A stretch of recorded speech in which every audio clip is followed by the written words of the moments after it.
Jaya.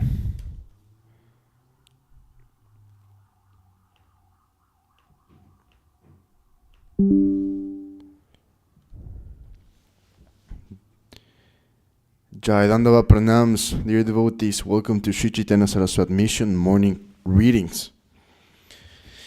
Vamdeham Shri Guru Shri Juta Parakamalam Shri Guru Vaisnavamscha Shri Rupam Sagrujata Sahagana Raghunatam Vitam Tam Sajivam Sadvaitam Savatutam Parijana Sahitam Krishna Chaitanya Devam Shri Radha Krishna Padam Sahagana Lalita Shri Vishakam Vitamscha Om Ajnanatimmirandasya Gyananjana Salakaya Chakshur Militam Jena Tasmai Shri Gurave Namaha Vamcha Kalpatarvyascha Kripa Sindhuvya Evacha Patitanam Pavanebhyo Vaishnavebhyo Namo Namaha Vrindaya Tulasi Devyai Priyaya Kesavasya Krishna Bhakti Pradidevi Satyavatya Namo Namaha Jaya Shri Krishna Chaitanya Prabhu Nityananda Shri Advaita Gadadhara Shiva Sarshi Gaura Bhakta-vrinda Hare Krishna Krishna Krishna Hare Hare Hare Rama Rama Rama Hare Hare Jai Shivananda ki Jai Jai Om Vishpa Srila Bhakti Sundar Govinda Dev Goswami Maharaj Jai Om Vishpa Srila Bhakti Raka Srila Dev Goswami Maharaj ki Jai Jai Shri Rupanu Guru Varga ki Jai. Today we're going to read the third verse of the Śikṣāṣṭakam, and very shortly Srila Kadidi will come and read Brihad Bhagavatamrita. So let's say less and start reading the third verse of the Śikṣāṣṭakam. Let me just pull it up. One moment.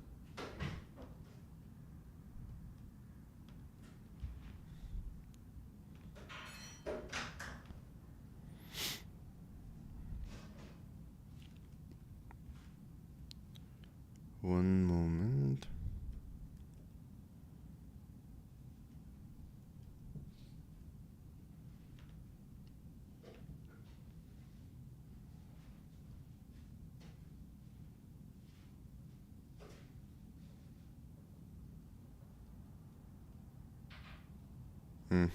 There it is.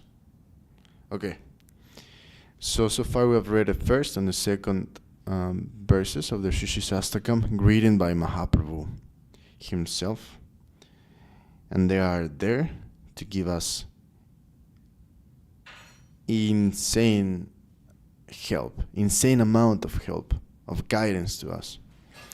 The first verse was about the holy names of the Lord, where Mahaprabhu gives us a lot of hope.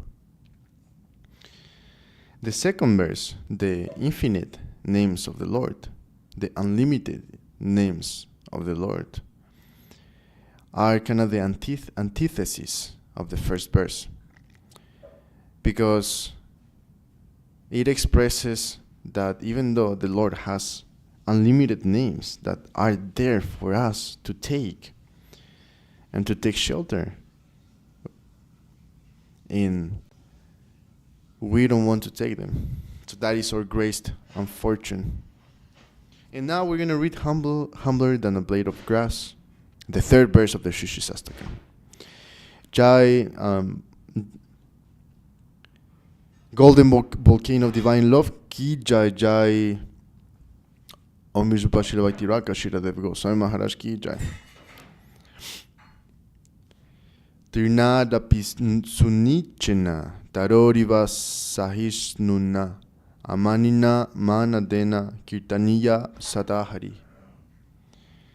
One who is humbler than a blade of grass, more forbearing than a tree, who gives due honor to others without desiring it for himself, is qualified to always chant the holy name of Krishna Now we're going to read the illumination by Srila Guru Maharaj. We should mainly couch ourselves in this mood. We should think of ourselves as the meanest of the mean. Srila Bhaktivinoda Thakur has given his analysis of the meaning of this verse as follows. Even a blade of grass has its value, but we do not even have as much value as a blade of grass. We have no positive value. It is one thing if a man is not educated, but a madman is worse than uneducated. He can think, but only abnormally. Therefore, Srila Bhaktivinoda Thakur says, I have some consciousness, some intelligence, but it is all misdirected. A blade of grass has no misdirection when trampled upon. It has no tendency to spring back in the opposite direction. A blade of grass can be blown here and there by a storm or by the external environment, but I will always be reluctant to go in a particular direction. If the waves of the environment want to take me in a particular direction, I will try to oppose them. If you really consider my value, my position is lower than a blade of grass because I have an opposing tendency. When we want to bring ourselves in a closer relationship with the infinite goodness, we should think, I have no value. Rather, my value is negative. It is my tendency to oppose the Lord's grace. If Krishna wants to grace me, I try to resist. I am constituted of such an element that I commit a spiritual suicide. Krishna comes to grace me, but I oppose him. The energy that is within me tries for suicide. This is my position, but a blade of grass won't oppose anyone. I have such a nasty position. We must realize that we are in such a predicament. With this concern, we may accept the goodness of the absolute truth in the form of His holy name. We should not think that the path will be very smooth. So many troubles may come from outside. When the devotees go to chant Hare Krishna in the street, many people come and shout, "Hey, you monkeys, red-faced monkeys." So many forms of hindrances and opposition will come and try to affect us, to dissuade us from this path. But we must practice forbearance like that of a tree. Why has the example of a tree has been given? Why has the example of a tree been given? It has been analyzed in this way. If no one pours any water on a tree, it does not protest. "Oh, give me water." If anyone comes to disturb the tree, snatching its leaves, cutting its branches, or even chopping it down, a tree remains silent. It gives no opposition. We should try to see how insult, poverty, punishment, or other unfavorable dealings are necessary to purify us. And with minimal punishment, we shall be released from material existence. Through Krishna consciousness, we have connected with the highest object of life, the highest fulfillment of life. What price are we ready to pay for that? It is inconceivable. Whatever little demands may be exacted from us, we must accept with a smiling face.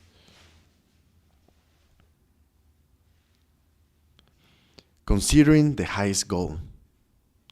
If we are really confident, if we have faith in our bright future, then we can gladly pay what little price nature wants to take from us. Krishna, I shall teach you a lesson.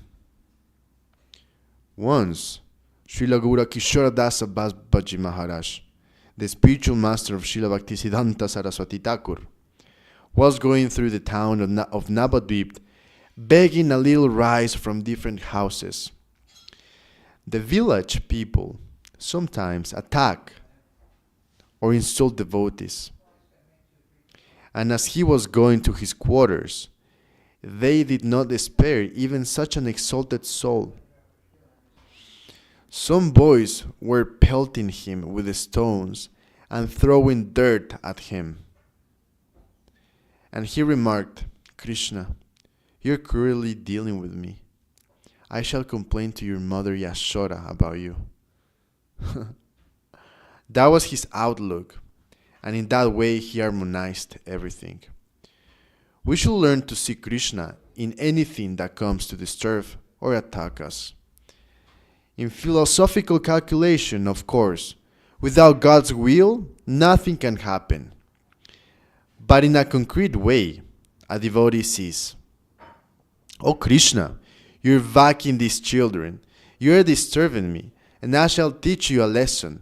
I know how to deal with you. I shall complain to Mother Yashoda, and she will chastise you. The advanced devotees are established in the consciousness that Krishna is behind everything, and they take everything in that way. This attitude is our beacon light, for it will guide us to adjust ourselves with those things that are apparently unfavorable to us. A sweet adjustment is found there, and so we are advised to be more tolerant than a tree. We may not give any opposition. Still, opposition will come to disturb us, and we must forbear. And we must show our respect to others. Prestige is the greatest and most subtle enemy of the devotee of Krishna. Pride. Prestige? Yeah, what's prestige exactly? What is prestige, Damodar Prabhu? Like honor, prestige, renown, respect, So like, is it saying it's like prestige. Dandavat? What? Never mind. Okay, thank you. I guess it could be like pratishtha too. Yeah, Held Pratishtha. in high esteem, held in high honor. Like a guru is held with Yeah. prestige. It Yeah, doesn't have to be a bad thing, like that. yeah. It's not really like name and fame, like wanting it. It's like receiving it. Like, Mm-hmm. we hold him in high regard. Mm-hmm. Yeah, that's true. For example, What's the context? and we must show our respect to others. Prestige is the greatest and most subtle enemy of the devotee of Krishna. Pride is the worst enemy for the devotee of Krishna. Yeah, so in this text it's saying like pratishtha. And pride ultimately takes one to the conclusion of the Mayavadis, the monists. They say, Soham, I am. Not that Soham, I am subordinate. But I am the supreme element. I am that. I am he. They are not saying that they are subordinates to the Supreme Lord's will. They are saying, I am the will. I am the supreme element. I am that. I am he. Those are the Mayavadis. Eliminating from their consideration the fact that we are tiny and suffering in misery. All these practical things are ignored by the Mayavadis, the impersonalists. But position, or ego, pratishtha, is our worst enemy. In this verse, we are advised to deal with prestige and position in a special way. So far what Srila Guru Maharaj is illuminating in the third verse of the Śikṣāṣṭakam, that I'm going to read the verse again to remember the context. The verse says, one who is humbler than a blade of grass, more forbearing than a tree, who gives due honor to others without desiring it for himself, is qualified to always chant the holy name of Krishna. The Sanskrit, I think is the Bengali. I'm not sure. Maybe it's Sanskrit, maybe it's Bengali. Trinarapi sunichena taroriva sahisnuna amanina manadena kirtaniya sadahari. So Srila Guru Maharaj first is saying that one must try to have the opposition of a blade of grass, because a blade of grass has no opposition to the Lord's will, and that is our essential problem. And then to be tolerant and forbearing like a tree, because in our daily practice, people are gonna come and disturb of our progress. For example, if we're hiding them on the streets, there are gonna be people ignoring us or even calling us names. That it has happened before. And we must be tolerant like a tree, give no opposition. And then Srila Guru Maharaj was bringing up the essential idea for practice, surrender, sharanagati, instead of being in opposition to the Lord's will. Let's just try to see that He's being naughty with us. That's Srila Guru Maharaj's words. And the last thing that we were reading, is that prestige and pride are our worst enemies. They are subtle and greatest enemies for the devotee of Krishna. But if you're a Madhavadi, those are your allies. But if you're trying to follow the Vaishnavas, then pratishta, position, prestige, there are obstacles. And this verse is helping us to understand how to deal with them. Okay, let's continue reading. The slave area of Krishna. Sri Chaitanya Mahaprabhu says, you must not desire respect from anyone or even from the environment itself. At the same time, you must give prestige to everyone and everything in the environment according to its position. Show respect, but don't desire any respect from outside. We must be very particular about this, for pride is our hidden enemy, our worst enemy. If we can somehow avoid or conquer this enemy, we'll be able to enter into the slave area of Krishna and join those who have given their lives wholesale in sacrifice to Him. The general meaning of this verse is, never seek position or prestige from any quarter. At the same time, give honor to one and all, according to your understanding. A great insult. When our spiritual master, Srila Bhaktisiddhanta Saraswati Thakur, went to Vrindavan in the early 1930s, he rode in a motor car. In those days, this was unheard of for a saint.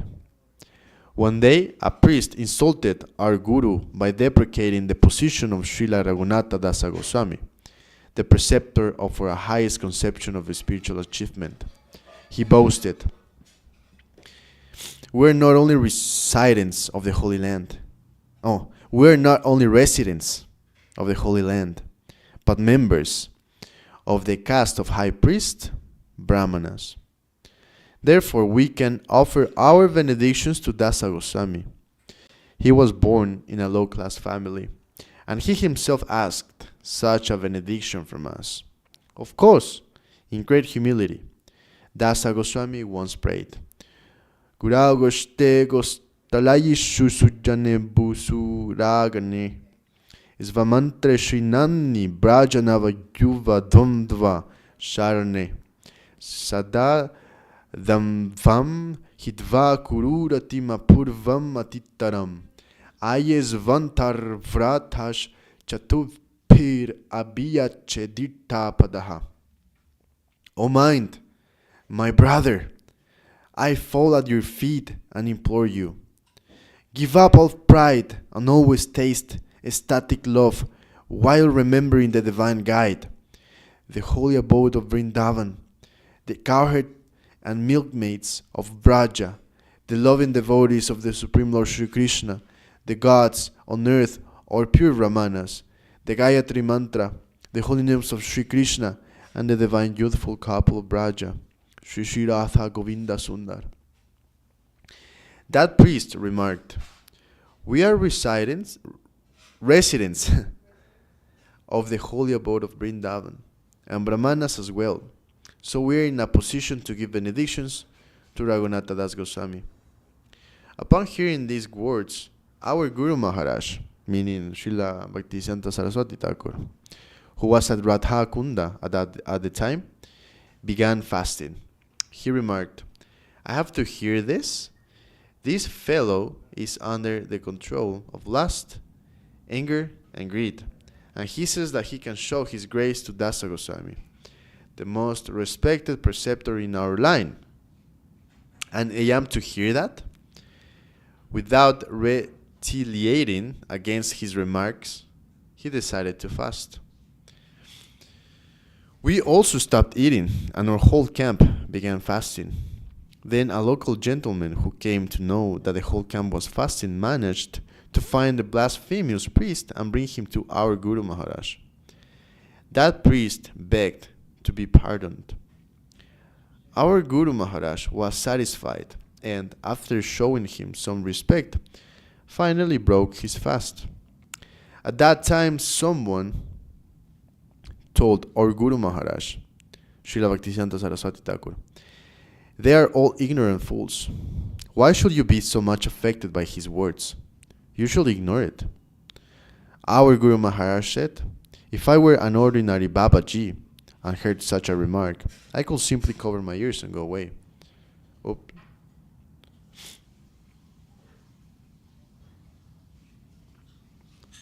But I am playing the part of an acharya, one who teaches by example.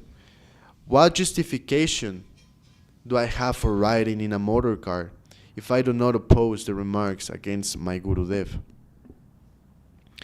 Repeatedly, he used this expression, "Why am I driving a motor car here in Vrindavan?" he said. "Had I been Nishkinchana Babaji, a saint living in seclusion and wearing only a loincloth, I would have given no opposition to this man. To save myself, I will simply leave the place and go elsewhere. But because I am riding in a big motor car, in the post of an acharya, a teacher, I must defend the dignity of the great devotees. I have accepted this charge and can't evade these circumstances. I must face it and do everything in my power that such things may not go undetected or unopposed."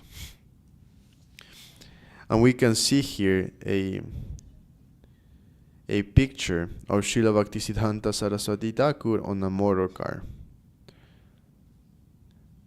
Because I am riding in a big motor car in the post of an acharya, a teacher, I must defend the dignity of the great devotees.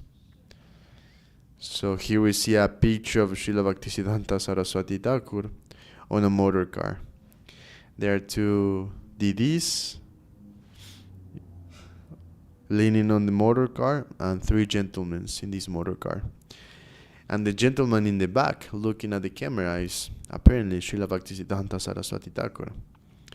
And the gentleman in the right looks like Srila Bhaktivinoda Thakur, but I don't think it's him. Okay.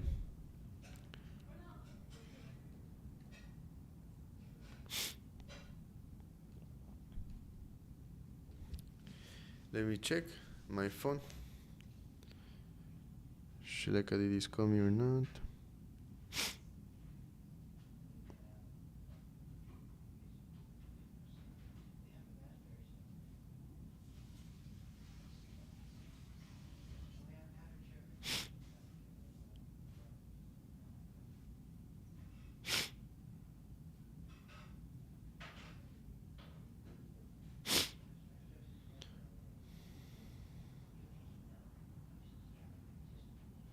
Okay.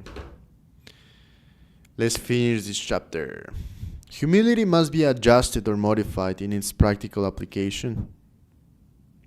Once, when a Hare Krishna temple was attacked, a gun was used by the devotees to defend the temple. Later, there was a complaint among the local people. They said, oh, they're humble, they're tolerant. Why have they crossed the advice of Sri Chaitanya Mahaprabhu to be humble, humbler than a blade of grass and more tolerant than a tree? They can't be devotees. So many complaints were coming to me, but I defended them by saying, no, they have done rightly. The instruction to be humbler than a blade of grass means one should be humble to the devotee, not to a madman. The general class of men are ignorant. They are mad. They do not know what is good or bad, so their consideration has no value. Who is qualified to judge whether a devotee is offering respect to all and not expecting any for himself? Did he say to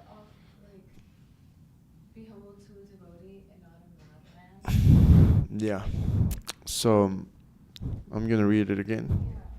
It said, once when a Hare Krishna temple was attacked, a gun was used by the devotees to defend the temple. And later there was a complaint among the local people. They said, oh, they're humble, they're tolerant. Why have they crossed the advice of Mahaprabhu to be humbler than a blade of grass and more tolerant than a tree? They can be devotees. So many complaints were coming to me. Hey, Shamhari Prabhu, Dandavat. Jaya. Jaya Mahaprabhu. Shamhari Prabhu has come to visit us. Dandavat Prabhu. Dandavat. How you doing? Good. Good. Sorry to interrupt. No, it's fine. I won't be able to make it today. Oh. I go with my mom, but I got one for the temple, one for Maharaja, and one for you. Thank you so much, Prabhu. Dandavat. Dandavat. See you later in the day, I guess. I'm going to do Shane to help my mom. Oh. Okay. Oh, okay, So I okay. might not go to the bunny. Okay. All right, Prabhu. Well, good to see you. You too. Dandavat. Haribo. Haribo.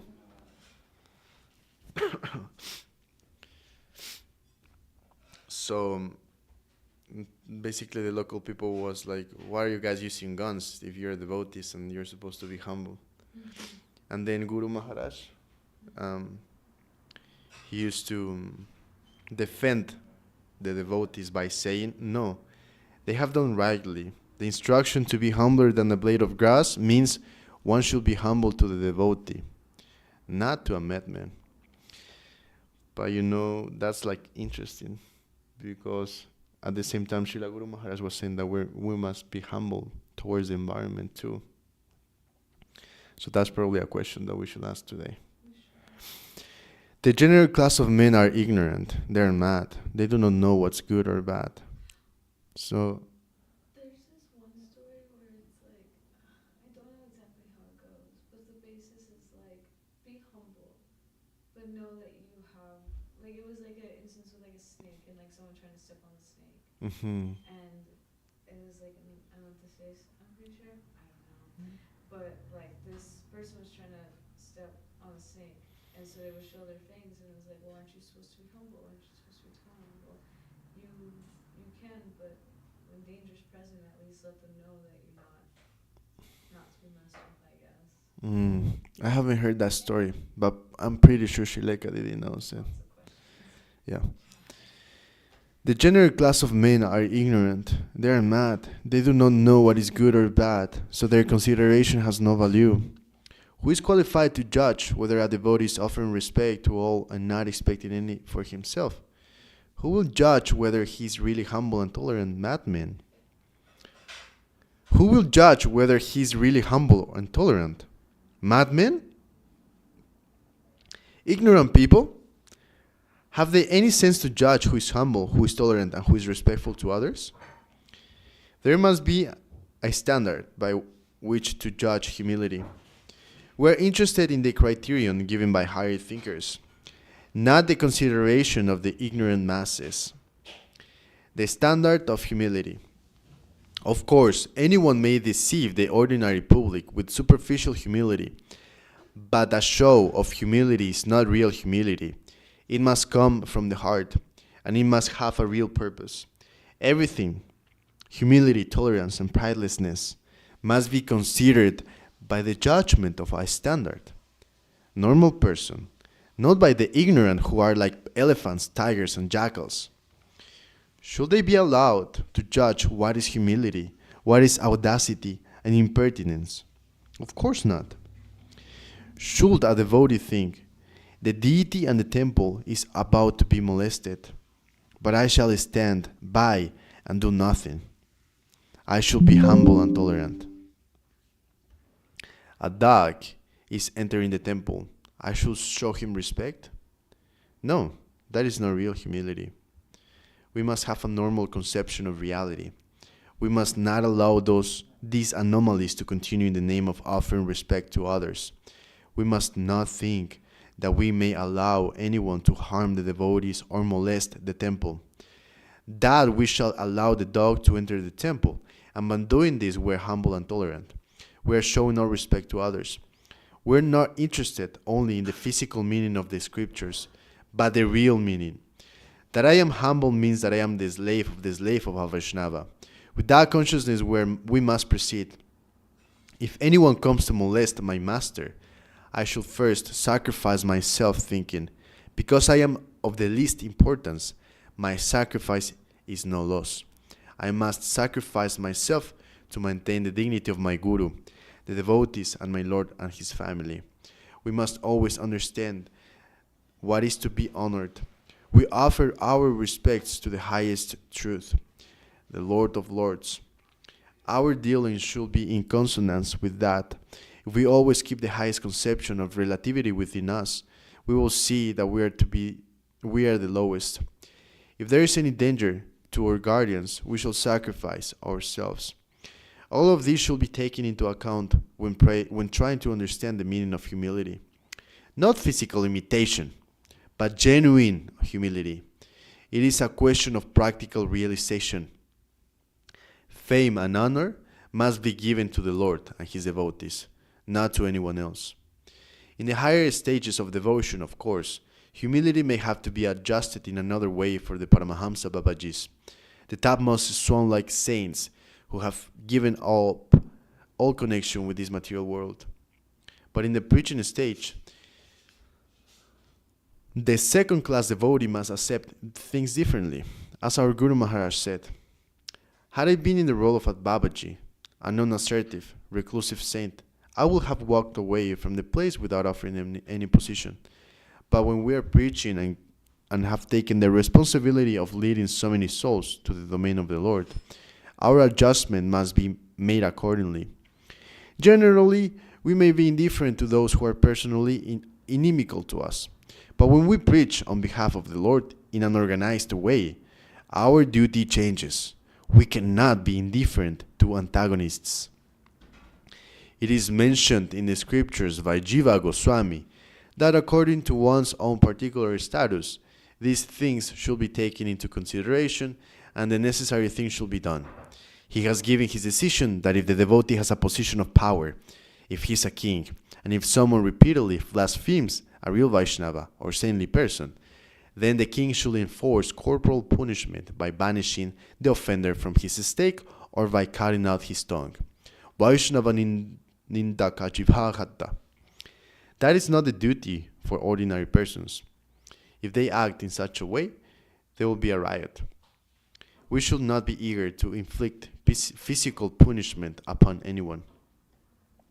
Hanuman is a Vaishnava, but he is seen to destroy so many lives. The same is true of Arjuna and so many other devotees. Even Krishna and Ramachandra are also seen to kill so many demons in war. Simply a physical show of meekness does not constitute the real meaning of humility. When there is an insult to the Guru or the Vaishnavas, a devotee will oppose the blasphemers according to his might. Bhaktivinoda Thakur in one of his songs says that we should not only tolerate the evil doings of others and a disturbing environment, but we should do good to those by whom we're being tortured. The example is given of a tree. One who is cutting the tree gets shade and comfort from the tree even while cutting it down. In conclusion, he says that humility, mercy, respect for others, and renunciation of name and fame are the 4 qualifications for chanting the holy name of Krishna. We are the meanest of the mean. We should always be conscious that we are beggars. We should think, although I am a beggar, I have come to beg for the highest thing. Let no disturbance dissuade me from my attempt. At the same time, our attitude toward the environment should be respectful. In this way, by becoming educated in the Krishna conception of divinity, everyone should be given respect according to his position. It is a guiding instruction in the worship of the holy name, Nama Bhajana, that we must take the opposition of the slave, of the slave, of the slave of the Lord. If you want to chant the name of Krishna, then don't waste your energy with the trifling things of this world. Don't allow your attention to be disturbed by tiny acquisitions like prestige or gain, which are relative to money or physical comfort. Remember, you're trying for the greatest thing, and no other things are very small in comparison to Krishna consciousness. So, don't waste your energy and valuable time. Be economical. You have the chance to achieve the highest goal of life. Jai Srila Srila Maharaj ki Jai, Jai Golden Volcano of Divine Love ki Jai. Jai Jai Jai. Srileka Didi hasn't responded yet.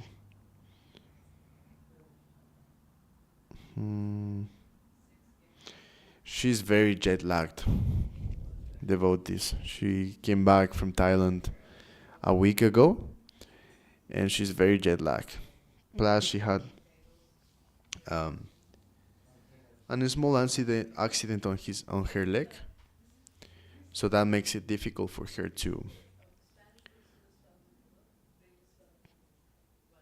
get from one place to the other. So it seems like Srileka Didi will not come this morning.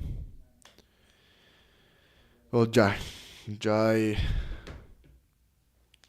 Jai Srila Srila Maharaj ki Jai. Om Vishnu Bhagavan Srila Bhaktisiddhanta Thakur ki Jai.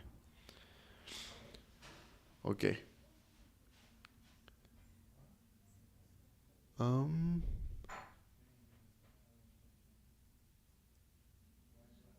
It looks like someone is coming.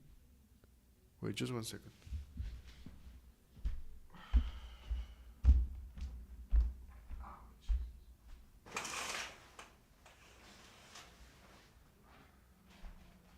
Srileka is here, actually.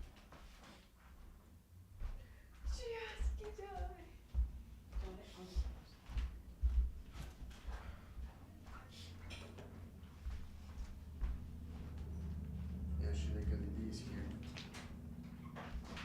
It's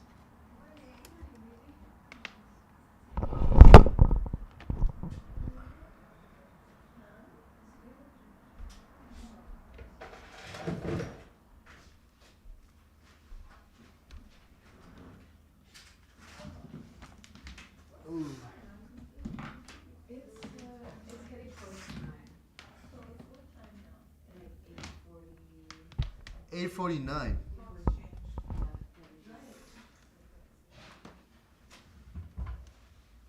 So you started the class already, right? Yeah, we are live. We're live right now. Yeah, so maybe I can bring the Brihad Bhagavatamrita and you can read it for 15 minutes. I know it's ready, but it took me a lot longer. Yeah.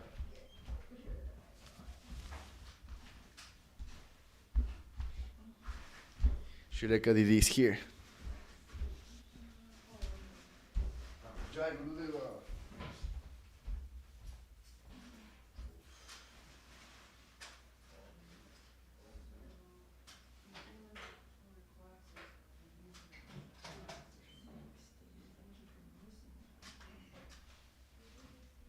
I know it's so late, I wanted to get here much earlier.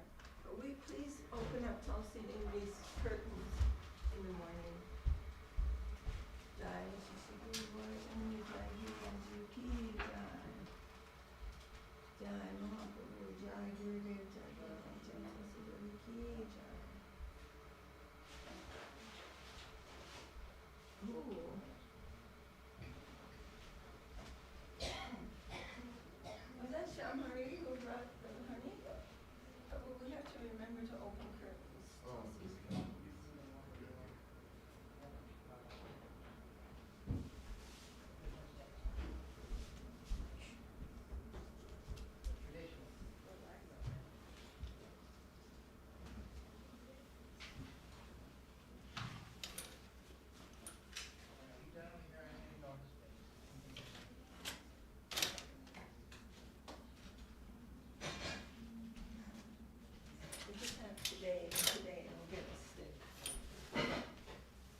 actually live right at this Yeah, moment? we're live. Oh, Jai. Jai. Dandavat. Well, I mean, Haridev could certainly have finished the class, but I was already finishing the class. I was like, literally, I was going to check Hari Harai, and then I saw like a head. And I was like, Head. Anyway, we don't have much time, but it would be nice to honor Sri Brihad Bhagavatamrita Totally. again. So, Hare Krishna. Thank you, Didi. And maybe this one can open. Okay, I'll open. All right, today that's my main job, is to find a stick for that. Tell Caesar. Jai Shri Guru Gaura Chandra Raju Ki Jai. Dandavat. I'm just going to read a little bit of Sri Brihad Bhagavatamrita for the pleasure of Mahaprabhu and Gurudev and Guru Maharaj. Haven't been able to come in the morning, but I know Haridev's doing a wonderful job, and but I'm looking forward to participating again. We're all looking for that. Okay. So chapter number 5, Jai Srila Sanatana Goswami Ki Jai. Jai Shri Shri Guru Gaura Chandra Raju Ki Jai. Jai Srila Gurudev Ki Jai. Srila Guru Maharaj Ki Jai. And was that Shamhari who brought this honey? Yeah, he came, he offered Dandavat to Mahaprabhu, and he left. Oh, this morning. So we In the middle of the class. Oh, really? Yeah. Oh, he brought over 3 Yeah, he said one for the temple. quarts of fresh one for honey. Maharaj, and I also asked him if he could bring me one for me because I've been having like problems. Oh, okay. Tried. All right. Our local Shamari, very wonderful. Organic gardener, keeper of bees, and the servant of the devotees, and he makes these little ointments and things. Jai, chapter 5, called The Beloved.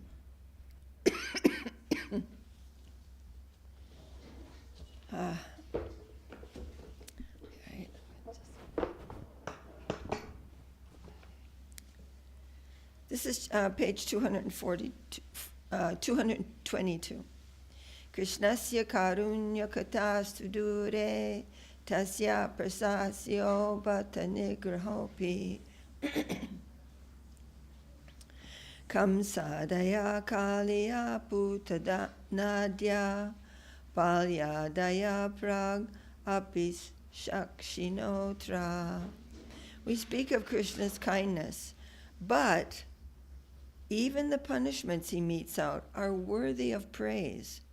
To this there have been many witnesses, including Kamsa, Kaliya, Putana, and in the more distant past, Bali and others. Commentary: when Kamsa was ruling Mathura, the dread of being killed by Krishna tormented him constantly. But as a side effect of this involuntary meditation, Kamsa became completely Krishna conscious, of course in the negative or indirect mode. Asina sangrisang stishtan punjana paryatam piban chintayano hushikesham apasyatan mayang jagat. While sitting on his throne or in his sitting room, while lying in his bed, or indeed while situated anywhere, while eating, sleeping, walking, or drinking, Kamsa saw only his enemy, the Supreme Lord Hrishikesh. In other words, by thinking of this all-pervading enemy, Kamsa became unfavorably Krishna conscious.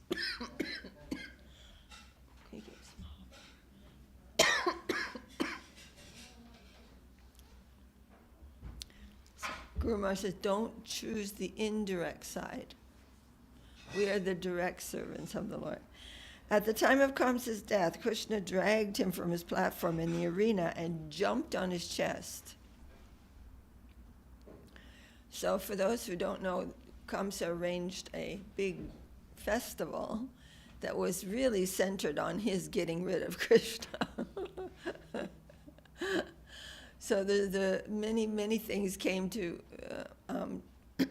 attack Krishna before the big event in his arena, and everything was taken care of by Krishna. Thank you, Prabhu.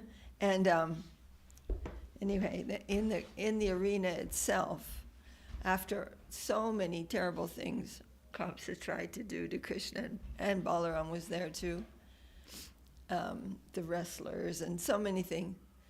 And then finally Krishna just was looking at Kamsa as though the way a prostitute looks at someone.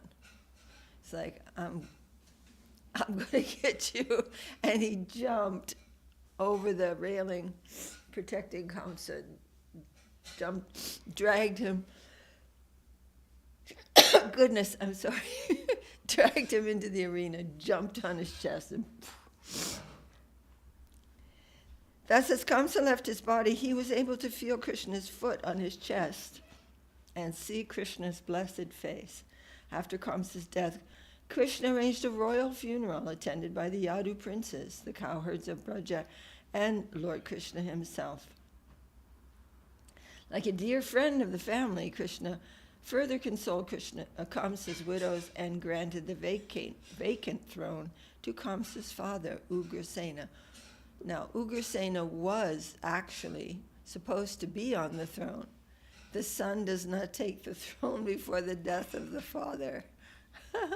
But Kamsa had put Ugrasena into prison. And so Ugrasena was spending his time in prison while Kamsa was ruling. And then after Kamsa's departure from the world, Krishna again installed Ugrasena as king. Being punished by Krishna also spiritually benefited many allies of Kamsa, including the wrestlers of Mathura and kings like Jarasandha. Only the most malevolent enemies of the Lord. I'm sorry, I actually wasn't even coughing before I came to the temple.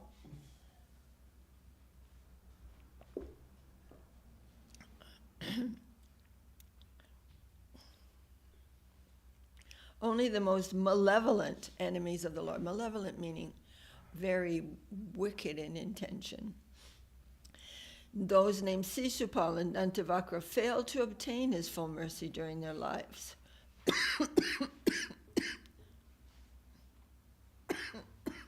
These two demons displeased Krishna by committing offenses against Brahmins. But because the demons were actually his eternal servants in disguise, in the end, they also received his mercy. I'm sorry. I can't stop coughing. I think you're going to have to come here and read. Anyway, the time is actually up. But I'd like to finish this purport. It's so nice. Let's finish it. Huh?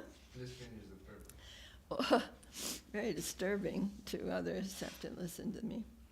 Opponents like wrestlers Chanura and Mushtika were less culpable. They were less blamable because they were simply following the instructions of Kamsa. But they were like giants. And Krishna and Balaram ostensibly were just young boys.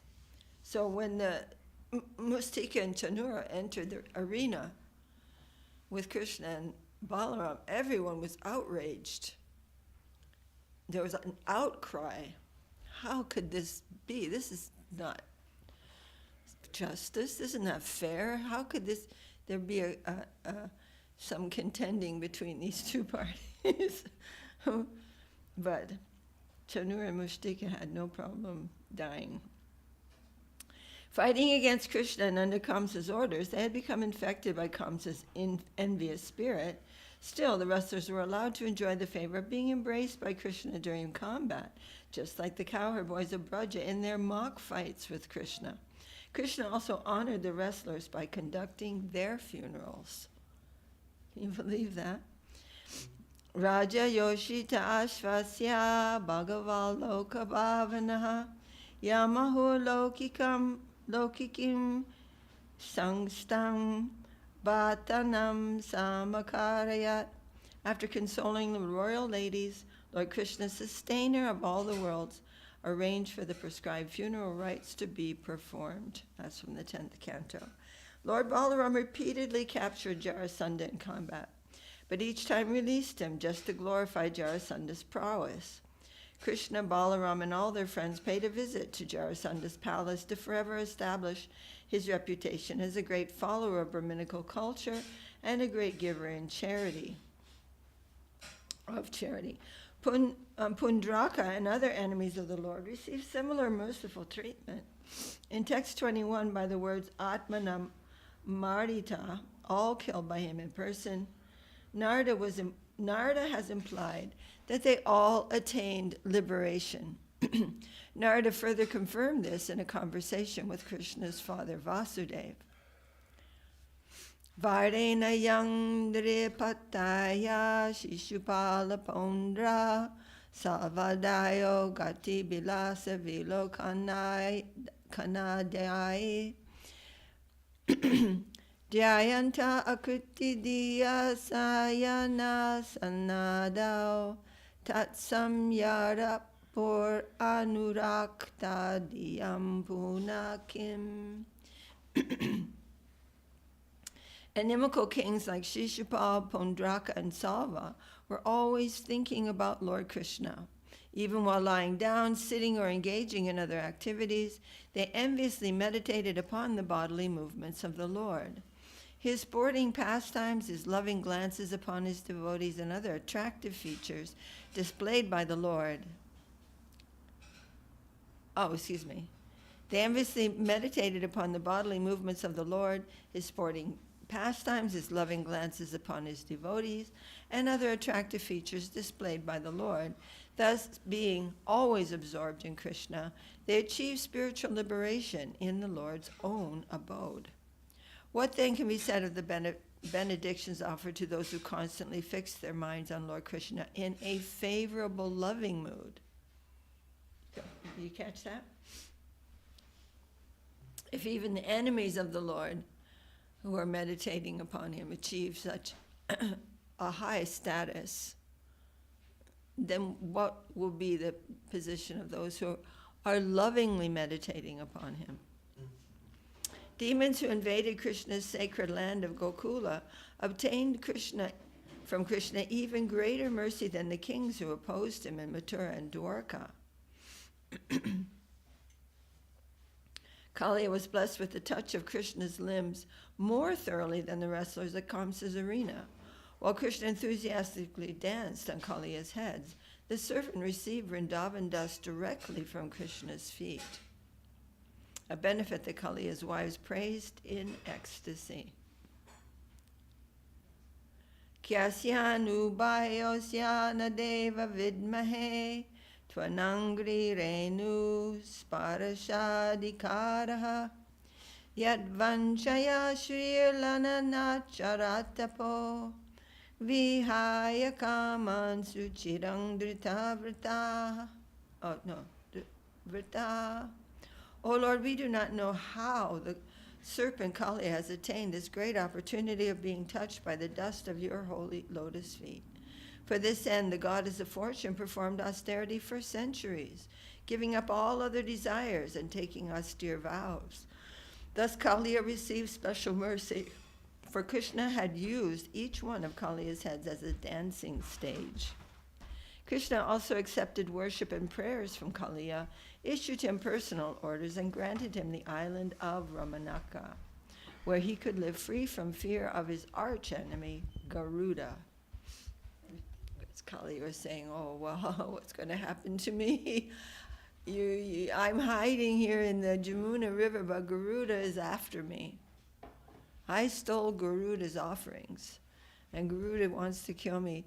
So once I leave this lake in the Jamuna on your orders, then surely Garuda will kill me. And Krishna said, no.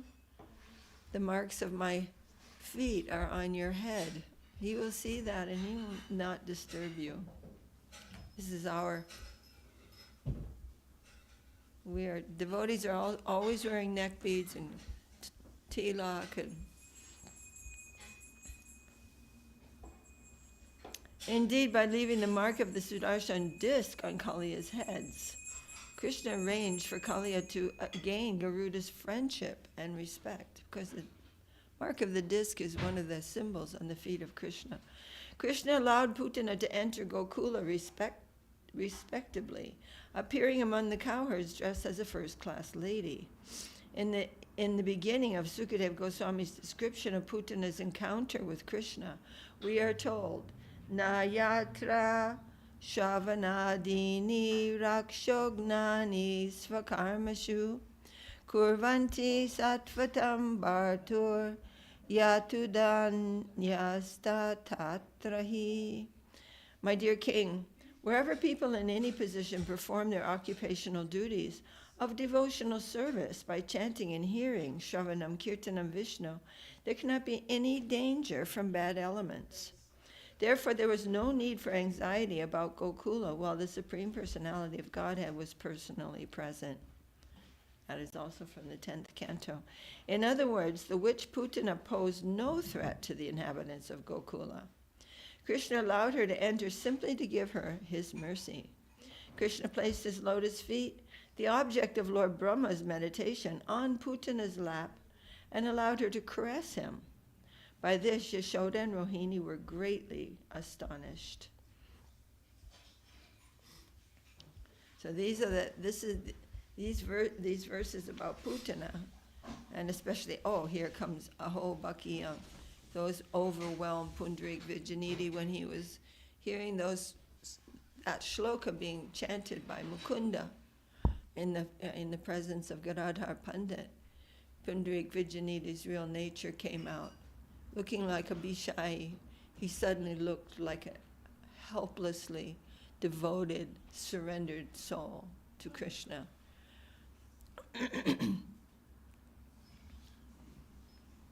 Putana Rakshasi's heart was fierce and cruel, but she looked like a very affectionate mother. Thus she resembled a sword in a sheath. Although seeing her within the room, Yashoda and Rohini, overwhelmed by her beauty, did not stop her, but remained silent because she treated the child like a mother. They thought she was a goddess who had come to give her benediction. Thanks to having the opportunity to treat Krishna as her infant, Putana became his mother eternally, as several authorities in Srimad Bhagavatam affirm. According to Shukadeva Goswami, Putana loka balagni rakshasi sudirasana jigangsaya piharaye stanam datvapam sadgatim. Putana was always hankering for the blood of human children. And with that desire, she came to kill Krishna. But because she offered her breast to the Lord, she attained the greatest achievement. As Lord Brahma said to Lord Krishna, Sadveshad eva putanapi sakulatvam eva deva pita. You have already arranged to give yourself to Putana and her family members in exchange for her disguising herself as a devotee. So you're catching the significance of that?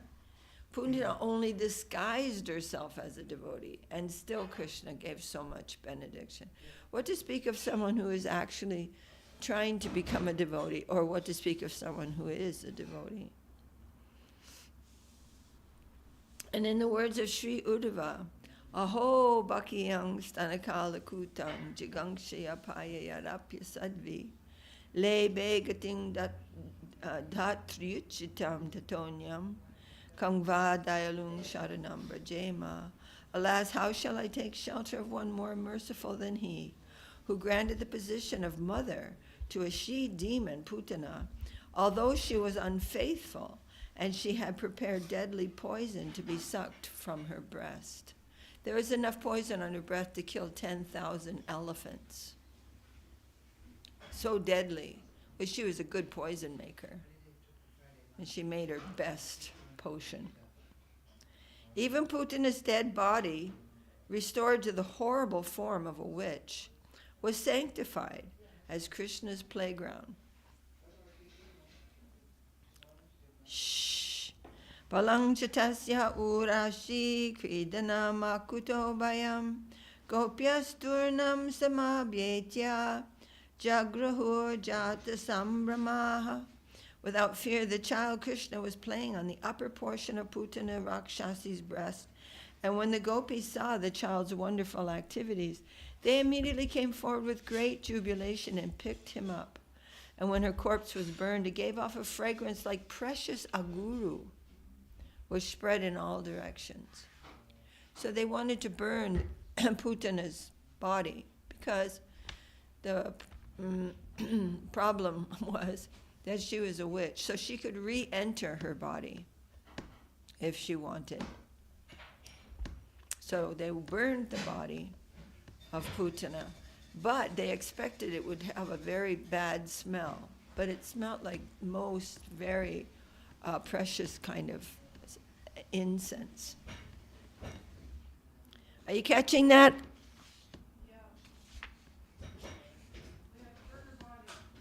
And it smelled like? Yes. Other persons who came to Gokula also obtained special mercy from Krishna. The sons of Kuvera, entrapped in the bodies of the Arjun trees, found themselves in the midst of the wonderful pastimes of Damodar. So you know this story?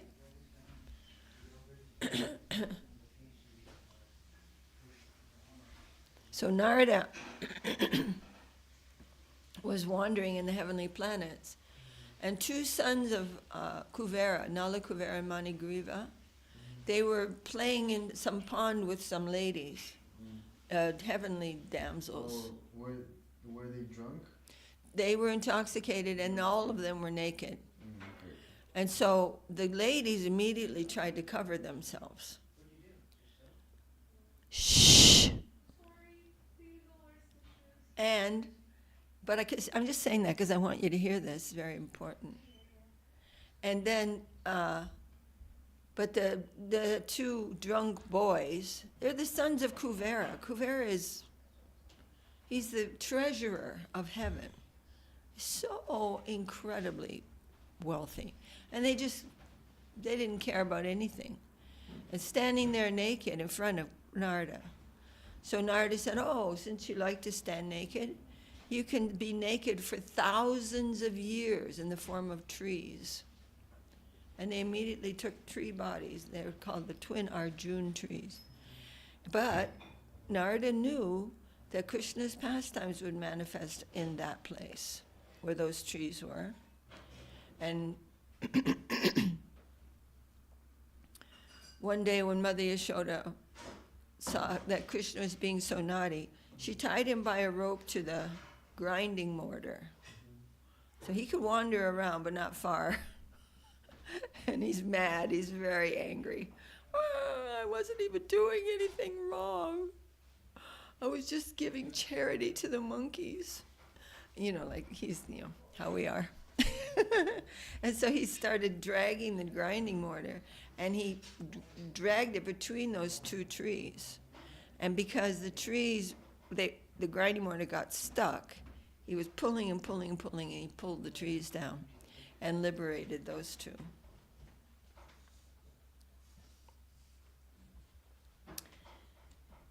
The sons of Kuvera, entrapped in the bodies of Arjun trees, found themselves in the midst of the wonderful pastimes of Damodar. So they could witness those pastimes also. Krishna released these two sons from Narada's curse, listened to their prayers, and bestowed upon them prema bhakti. Aghasura was graced by Krishna's entrance into Agha's huge mouth, along with the cowherd boys and calves. And Agha obtained liberation from Krishna in a way that astounded the whole world. His dead body served as an attraction in Braja. So when this huge, mystical snake, when you've been in Thailand, you can get some idea of what this snake must have looked like. Because they have very elaborate art in Thailand depicting all kinds of mythical type of creatures. And so this Aghasura's snake body became petrified after Aghasura left that body, and it became like a big playground for the cowherd boys. And probably other things too went on there. Rajam ajagaram charma shukshma vrindavane dutam brajau kashang bahutitam bahuva kreda gavaram. O King Parikshit, when the python-shaped body of Aghasura dried up into merely a big skin, it became a wonderful place for the inhabitants of Vrindavan to sit, and it remained so for a long, long time. So it became like a place in the park. Sometimes Krishna would also punish his loving devotees in Braja, as when he abandoned the gopis during the rasa dance. Here we're hearing this again. This he did to increase the intensity of their love for him. Because Krishna was enchanted by the gopis' love, his prime reason for abandoning them was to hear them speak like mad women in separation from him. As he explained, Nahang tu sakyo bhajato pijantung bhajam yami sam anuvriti vritaye yatadano labdadane vinasate chachintayanam nibrito naveda. The reason I do not at once reciprocate their affection of living beings when they worship me, O gopis, is that I want to intensify their loving devotion. They then become like a poor man who has gained some wealth and then lost it, and who thus becomes so anxious about it that he can think of nothing else. Do you follow that analogy? So Krishna is saying that the reason he does not always reciprocate with the devotees is that he wants to, the devotees are feeling that separation from what they once had. And they become more deeply and more deeply and more deeply absorbed in that. And even we who are young practitioners, we can also experience that sometimes we're feeling super enthusiastic, and at another time that feeling will be gone. And we're thinking, oh, I must have made some offense. I have to try harder. I must surrender more diligently and prayerfully. And all these things that increase our practicing life even.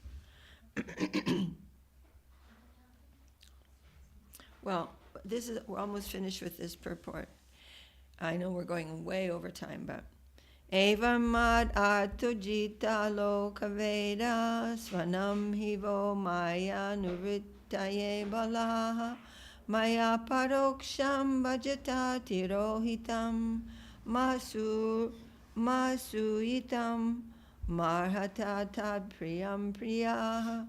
My dear girls, understanding that simply for my sake you had rejected the authority of world opinion, of the Vedas and of your relatives, I acted as I did only to increase your attachment to me. Even when I removed myself from your sight by suddenly disappearing, I never stopped loving you.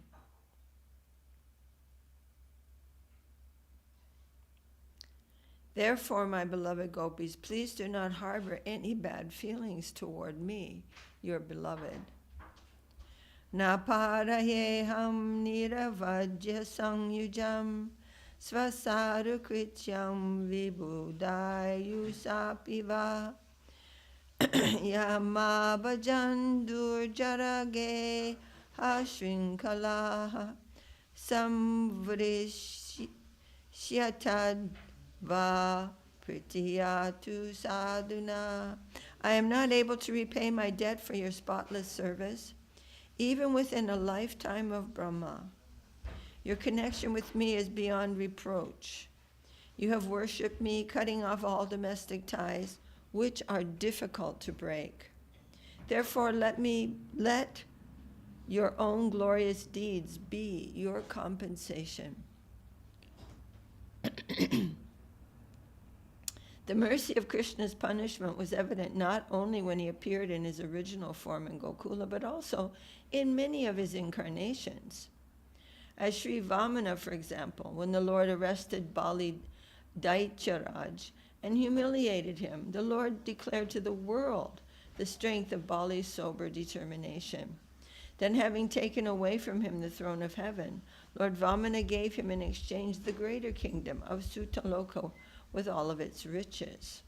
The Lord took up the post of doorkeeper at Bali's palace and defended the palace gates from the incursion of Ravana.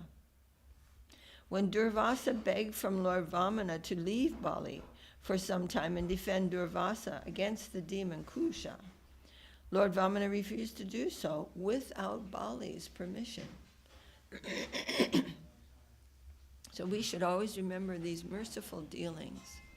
And if we're feeling some discouragement, it is not due to Krishna's rejection of us, but it is some necessary adjustment going on for us.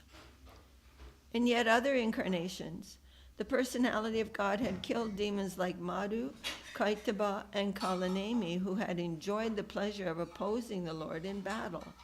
They received great mercy from him. These histories are recounted in various Puranas. The mercy shown by Sri Krishna through his incarnations is a natural reflection of the supreme mercy he displays in his original form.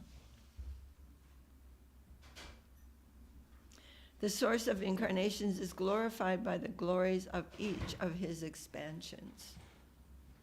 So all the expansions of the Lord who appear in this world are appearing through Śikṣāṣṭakam Vishnu, because he's there to maintain the living entities, all of them, including Gaur Narayan, who comes in every Kali Yuga.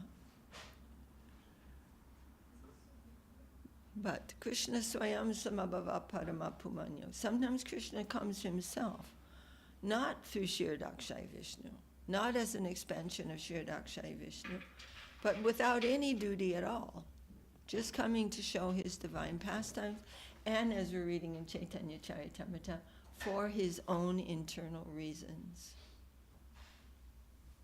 Right? Okay, Jaya, Sri Brihad Bhagavatamrita. Thank you for your patience. Coming.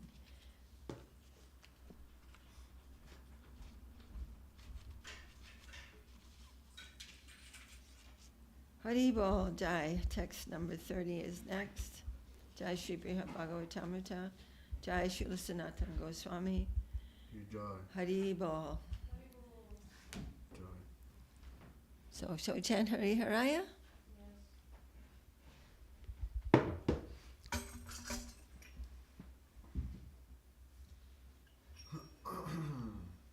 Jai Tulsi Devi. Hari Haraya Nama Krishna Yadavaya Namaha. Hari Haraya Nama Krishna Yadavaya Namaha. Yadavaya Madhavaya Keshavaya Namaha. Yadavaya Madhavaya Keshavaya Namaha. Gopal Govinda Ram Shri Madhusudan. Gopal Govinda Ram Shri Madhusudana. Giridhari Gopinath Madana Moha. Giridhari Gopinatha Madana Mohana. Shri Chaitanya Nityananda Shri Advaita Chandra. Chaitanya Nityananda Shri Advaita Chandra. Gadadhar Shrivasari Gaura Bhakta Vrinda. Gadadhara Shivasari Gaura Bhakta Vrinda. Jaya Rupa Sanatan Bhatta Raghunatha. Jaya Rupa Sanatana Vata Raghunatha. Shri Jiva Gopala Bhatta Dasa Raghunatha. Shri Jiva Gopala Vata Dasa Raghunatha. Hey Chai Gosai Kori Charana Vanda. Echai Gosai Kori Charana Vandana. Jai Tebe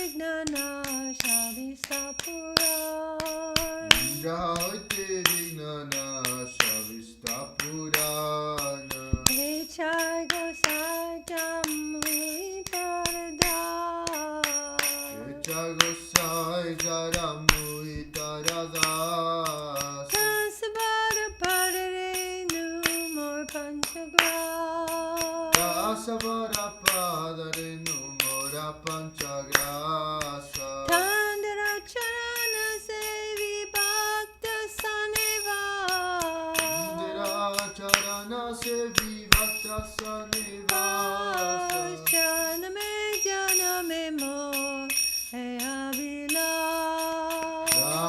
Janame Mora Avila Hey Jai Gosai Jabe Bhaje Koilava Jai Gosai Jave Vraje Koilava Hey Shri Radha Krishna Nichalila Korila Prakash Shri Rasa Krishna Nitya Lila Korila Prakasa Anande Bolo Hari Bhaj Vrindavan Anande Volo Hari Vaja Vrindavana Shri Guru Vaishnava Parimarjayama Shri Guru Vaishnava Pare Majai Jamana Shri Guru Vaishnava Parapadma Koriya Shri Guru Vaishnava Para Padma Koriya Hari Nam Sankirtan Kohe Narotamada Hari Nama Sankirtana Kohe Narotamada Hare Krishna Krishna Krishna Hare Hare Hare Krishna Krishna Krishna Hare Hare Hare Rama Rama Rama Hare Hare Hare Rama Rama Rama Hare Hare Hari Bol Hari Bol Hari Bol Hari Bol Jai Gaura Hari Bol Hari Bol Hari Bol Nitai Gaura Hari Bol Nitai Gaur Hari Bol Hari Bol Hari Bol Hari Bol Nitai Gaura Hari Bol Hari Bol Hari Bol Nitai Gaura Hari Bol Jai Sapari Shri Guru Gaur Chandraju Ki Jai Jai Shri Giriraj Govardhanju Ki Jai Jai Om Vishnupada Paramahamsa Srila Bhakti Sundar Govinda Dev Goswami Maharaj Ki Jai Jai Om Vishnupada Paramahamsa Srila Bhakti Rakak Sridhar Dev Goswami Maharaj Ki Jai Jai Shri Rupanuga Guru Varga Ki Jai Shri Chaitanya Saraswat Madhacharya Vrinda Ki Jai Jai Shri Mati Tulsi Devi Ki Jai Jai Sadgoswami Prabhu Ki Jai Saparshad Shriman Mahaprabhu Ki Jai Saparshad Shri Nityananda Prabhu Ki Jai Shri Shri Radha Krishna Gopa Gopinath Shyamakund Radha Kund Giri Govardhan Ki Jai Jai Chaitanya Saraswat Mat Ki Jai Tadiya Shaka Mat Ki Jai Shri Chaitanya Saraswat Mission Ki Jai Kol Kartal Ki Jai Harinam Sankirtan Ki Jai Haribo. So now I've seen the moon is waxing, getting bigger, and the end of Kartik will come. So we want to try to continue with our Kartik worship as far as we're able to. And I know that you guys have been reading the Śikṣāṣṭakam very much. And, right? Śikṣāṣṭakam. So that's really wonderful. And we'll continue on like that, trying to be aware of these divine dispensation. In certain times, some dispensation is coming, because everything in this world is connected with the divine world if we have the eyes to see. If we have the eyes to see, then we will see the divine plane trying to manifest himself through the thick darkness of the consciousness of the living entities here. Guru Maharaj said, I heard him last night, Guru Maharaj was saying, when that illusion it's only illusion, Maya, but what is illusion based on? It's based on reality. Otherwise, there's no conception of illusion unless there's reality. So simply the illusion has to go and we will see reality everywhere. But sometimes some very great dispensation is coming to us. And so we are to try to honor and worship and engage in that, in the worship of that wonderful substance, especially at Kartik time. So Jai, Tagore Premanandi Hari Bol, and I'm sitting in our little Tulsi garden here. Tulsi Devi Ki Jai, Dandavat. Jai Shrimati Shileka Devi ki Ay, jai. Gurudev.